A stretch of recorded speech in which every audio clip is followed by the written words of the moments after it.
And welcome again to Driving It Home, and we're coming to you after our last few videos on electric vehicles to give you another feel for what's in store for us as a economy and as automotive enthusiasts. I have a article here from Canadian Broadcasting Company about Ontario power generation, talking about how their Ontario province is planning to install 3 more small modular reactors at their Darlington plant, which is what we've been talking about with electric vehicles, that you can't really expect to enjoy electric vehicles without doing some massive infrastructure improvements. And what is the main improvement we need to do? If you've looked at our other videos, then you know what we're talking about, but you can check those out to see what our discussion has been up to this point. But is it solar? Is it more about wind power generating, turbine windmills? What do you think is the key to going all electric for vehicles? I think the Biden administration has said that they want to go to all electric fleet by 2030, which is only 7 years away from our current date of this video, and we're not even,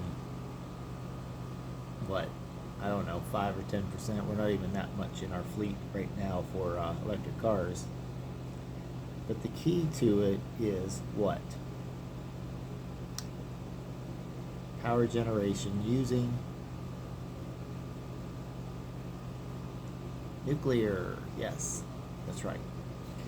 I knew one of you were going to say it in the comments. You put in nuclear, didn't you? And that's the key to getting enough base load power generation to be able to support a fleet of all electric vehicles that are plugging in to be charged up every night or everywhere they go in the nation. There is no way that we can support that many electric power cars with our current grid the way it is. So the article starts out, it says Ontario is planning 3 more small modular reactors at the site of the Darlington nuclear power plant. It's an announcement that comes the same week the energy minister said the province is moving forward with a new large-scale nuclear facility. The power generated by the small modular reactors, 4 in total, with 1 already being built at Darlington, located in Clarington, Ontario. This is in Canada, so we're not just talking about the US, we're also talking about Canada now. And this is actually a worldwide phenomenon. In China, they have a large uptake of electric vehicles, but most of them are actually powered by what? Fossil fuels. Coal generating plants, or coal power generating plants, and that is not carbon zero. So in order to really benefit from the promise of electric vehicles, you're going to have to use some sort of power generating plant that doesn't use fossil fuels, or else all you're doing is offsetting your fossil fuel use to somewhere else where that power generating plant is located. Makes sense, right? So this plant up in Darlington, it's about 70 kilometers east of Toronto, and the large plant planned at Bruce Power on the shore of Lake Huron would be 6,000 megawatts. Now hear this. Enough to power the equivalent of 6 million homes around the mid-2030s. Okay, keep that in mind, 6 million by 2030. That is around when electricity demand is projected to start rising even more quickly, and forecasts from the Independent Electricity System Operator Group, IESO, from before the recent spate of announcements show a supply gap of about 5,000 megawatts at that time. So we're already looking at a gap. We're looking at increasing demand because of electric vehicles. But it hasn't told us that yet, but stay tuned. Energy Minister Todd Smith pointed to the electric vehicle battery plants being built in Windsor, Ontario and St. Thomas, Ontario, along with the battery component manufacturing facilities such as Umicore in Eastern Ontario, and transitioning steel production from coal to electricity in Hamilton and Sault Ste. Marie, Ontario. Easy for me to say. I got my French going there. They're saying these five, Smith guy says, these 5 investments alone are going to increase annual electricity demand by 8 terawatt hours a year. Terawatt. By the way, you hear all these internal combustion engine trucks and vehicles going by? You're looking forward to the day when there's going to be silence going down this highway because of the electric vehicles taking the place of all of the internal combustion engines. When do you think that'll be? 2030? We'll see. So he continues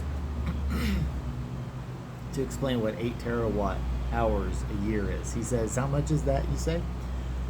Well, that's the equivalent to the annual electricity consumption of the Ottawa region. Ottawa, which is the capital of Canada. It's the Ottawa region. It's not even all of Ontario, it's just Ottawa region. Smith also noted that the province is working toward building 1.5 million new homes by 2031, and that electric vehicle use is expected to keep increasing. Makes sense. Small modular reactors use similar technology to traditional nuclear power plants, but they are much smaller. Building a new nuclear reactor, he says, was one of the recommendations in a report late last year by the IESO, we mentioned them earlier, which looked at how the province could end its reliance on natural gas to generate electricity, even in the face of sharply rising demand.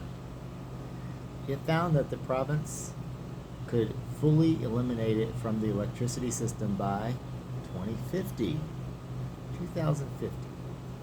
27 years from the date of this taping, starting with a moratorium in 2027.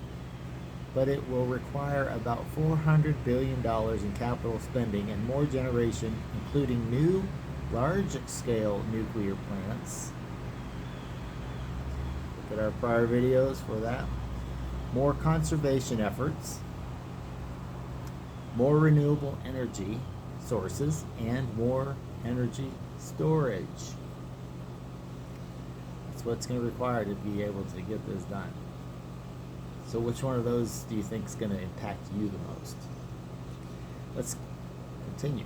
The IESO has said that natural gas is required to ensure supply and stability in the short to medium term, but that it will also increase greenhouse gas emissions from the electricity sector. Increase greenhouse gas emissions? This is going the wrong direction. Environmental advocates have said Ontario could meet its energy needs through renewables rather than gas, and some raise concerns about nuclear power due to its cost and the waste it generates. A group of members of parliament, again we're in France up here, also warned in April of risks with forging ahead with small modular reactors as they are still relatively untested. I guess that reads maybe not safe and effective, something like that they're saying.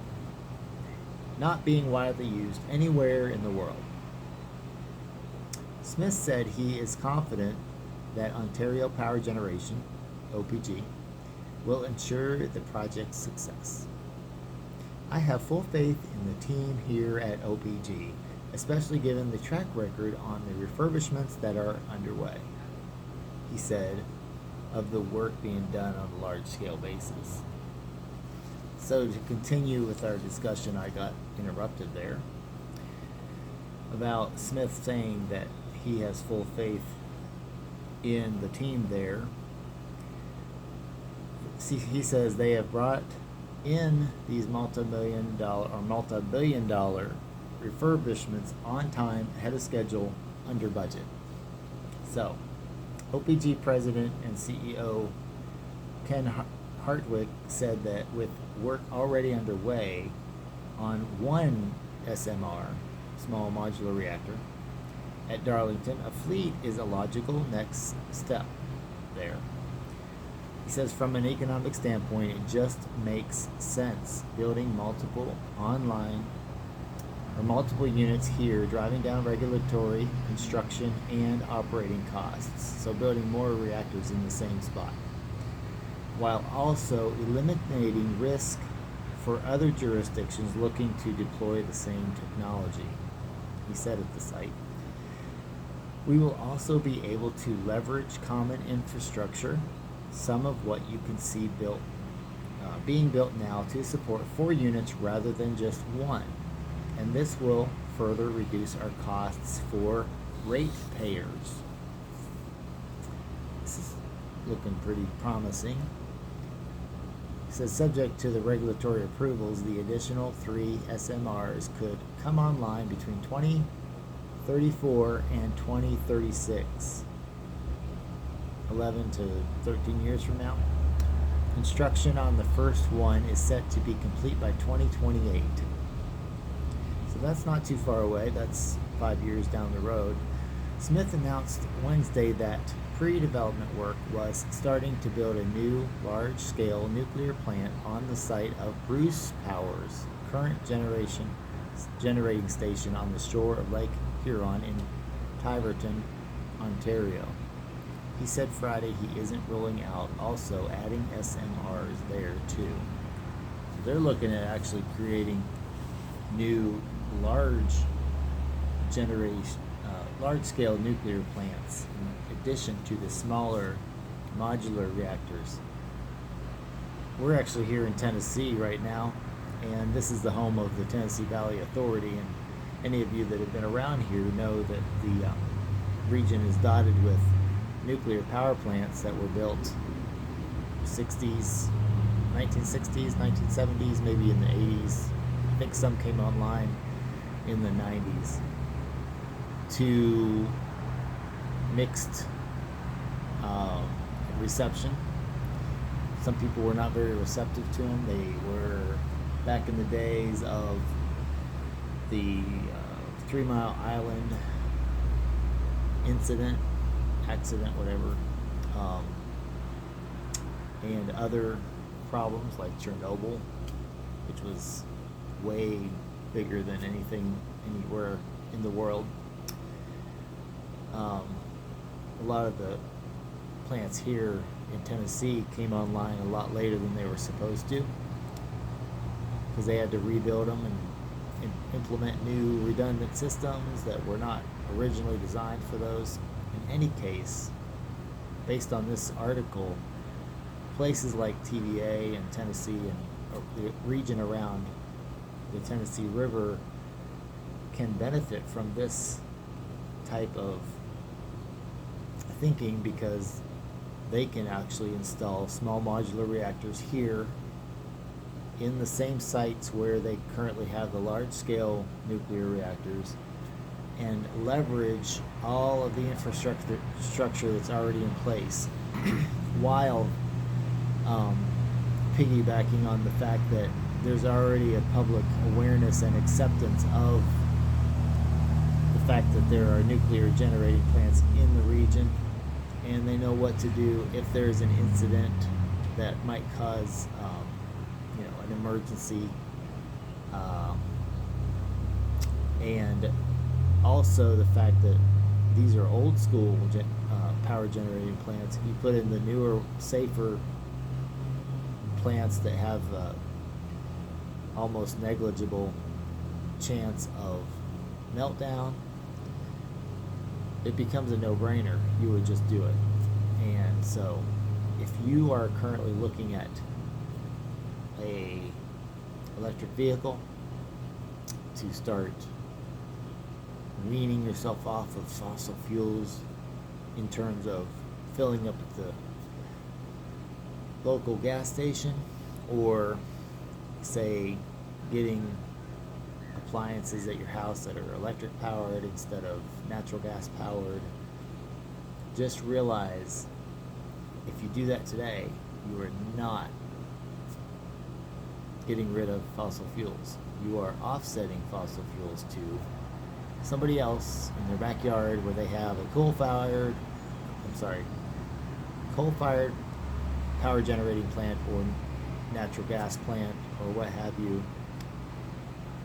And the only way that you're ever really going to get to actual zero fossil fuel use is through this nuclear technology that's coming online now in Canada.